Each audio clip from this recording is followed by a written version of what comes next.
25-year-old Mary McElroy was taking a bath when she was abducted by 4 men.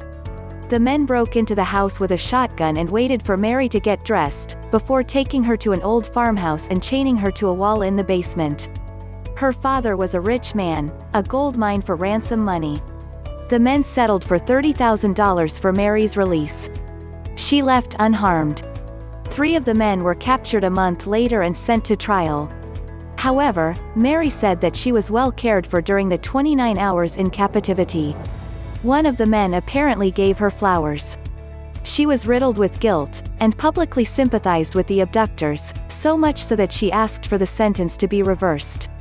Mary remained friends with 2 of her captors, visited them in prison and brought them gifts. However, this didn't end well. At the time of the trial, Mary experienced many breakdowns. Her mental state collapsed.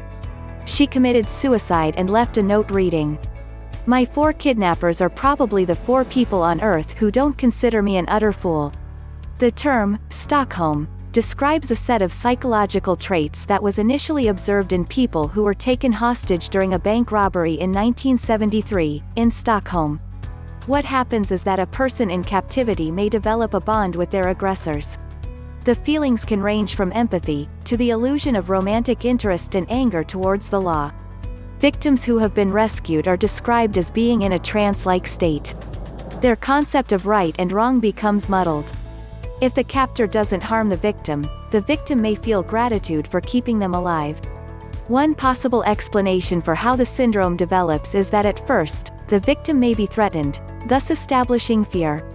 The victim learns that in order to survive, they need to understand the reactions of their captors and become compliant. This becomes their safety net, their defense mechanism. 1. Despite being a fairly well-known psychological condition, the authenticity of Stockholm Syndrome has been questioned. What's your opinion?